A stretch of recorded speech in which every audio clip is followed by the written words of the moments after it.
Estamos reunidos em nome do Pai, do Filho e do Espírito Santo. Amém. É uma alegria estar aqui mais uma vez partilhando a palavra de Deus com vocês aí do Desperta Jovem.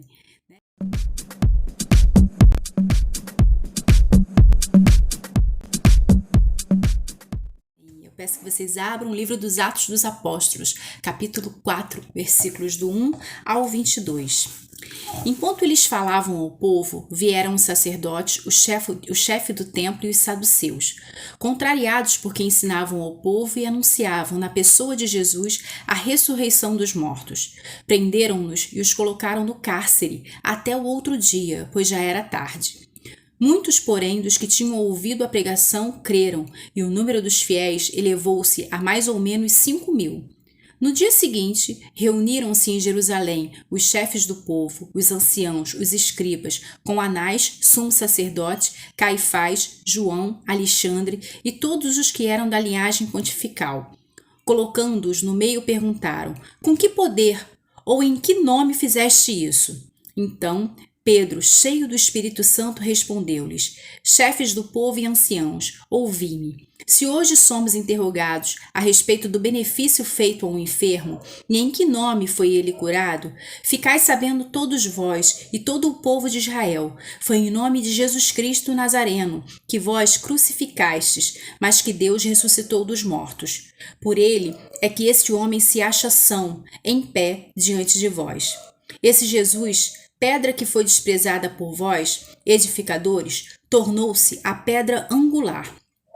Em nenhum outro há salvação, porque debaixo do céu nenhum outro nome foi dado aos homens pelo qual devamos ser salvos. Vendo eles a coragem de Pedro e de João, e considerando que era um homem sem estudo e sem instrução, admiravam-se, reconheciam-nos como companheiros de Jesus. Mas vendo como eles, o homem que tinha sido curado, não puderam replicar. Mandaram que se retirassem da sala do conselho e conferenciaram entre si: que faremos sem esses homens? Porquanto o milagre por eles feito se tornou conhecido de todos os habitantes de Jerusalém, e não o podemos negar. Todavia, para que esta notícia não se divulgue mais entre o povo, proibamos com ameaças que no futuro falem a alguém nesse nome. Chamaram-nos e ordenaram-lhes que absolutamente não falassem nem ensinassem em nome de Jesus. Responderam-lhes Pedro e João: julgai-o vós mesmos, se é justo, diante de Deus, obedecermos a vós mais do que a Deus. Não podemos deixar de falar das coisas que temos visto e ouvido. Eles então, ameaçando-os de novo, soltaram-nos, não achando pretexto para os castigar por causa do povo, porque todos glorificavam a Deus pelo que tinha acontecido, pois já passava dos 40 anos o homem em quem se realizara essa cura milagrosa. Palavra do Senhor, palavra de vida, de salvação, de restituição, de cura, de libertação, palavra de Deus. Amém? Amém. Palavra de Deus.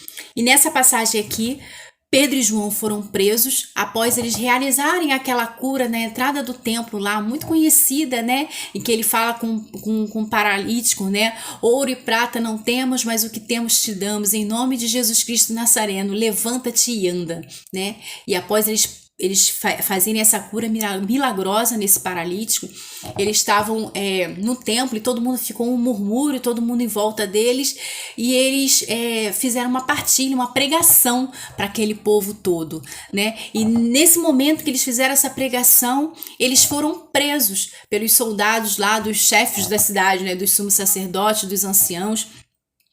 E essa partilha que a gente acabou de fazer, essa leitura bíblica que a gente acabou de fazer, é desse momento da prisão de Pedro e de João, né? E eles se mantiveram testemunhando Jesus, né? E aqui a gente sabe que já houve o derramamento do Espírito Santo sobre eles, né? E aqueles homens que antes do Espírito Santo, né, estavam escondidos no cenáculo com medo da perseguição que eles estavam sofrendo, né? Escondidos com medo da morte, com medo da prisão. Aqueles homens, após o derramamento do Espírito Santo, diante daquele conselho, né, dos todos os poderosos de Jerusalém, o que eles fizeram? Eles se mantiveram testemunhando Jesus Cristo, né? Eles, encorajados, testemunharam Jesus Cristo, né? Pela coragem que vem do Espírito Santo de Deus.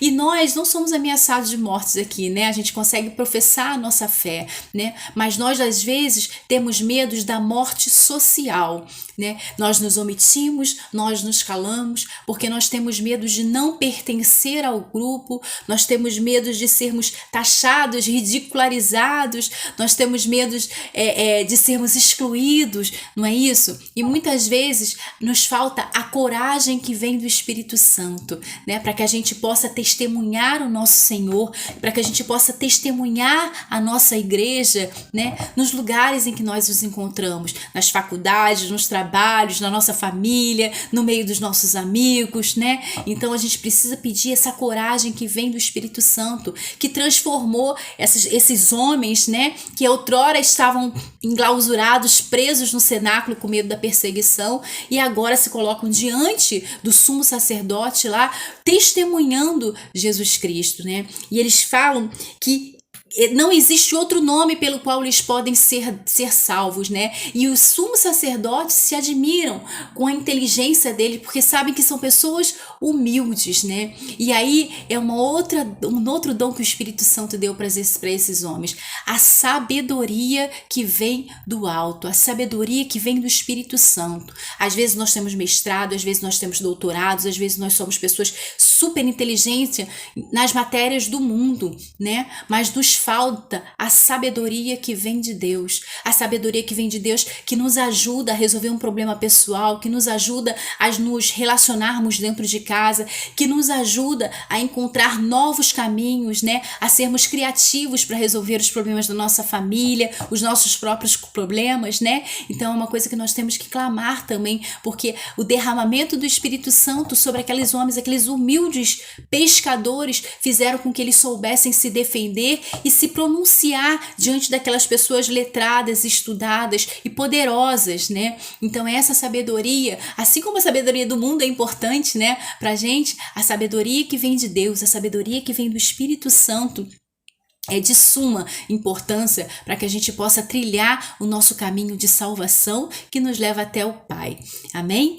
E uma outra coisa que a gente tem que proclamar aqui nessa palavra, antes que o tempo estoure, é que eles foram fiéis até o fim. O Espírito Santo dá essa fidelidade, essa força para perseverar, essa força para não desistir, para não negar Jesus Cristo, né? E diz a palavra de Deus, quem perseverar até o fim será salvo. Então, tantas vezes você cair, tantas vezes você se levante, pede ao dom do Espírito Santo, peça ao Santo Espírito de Deus que te dê a fidelidade, que te dê a perseverança que você precisa para que você possa alcançar a salvação. Amém? Deus abençoe a cada um de vocês. Em nome do Pai, do Filho e do Espírito Santo.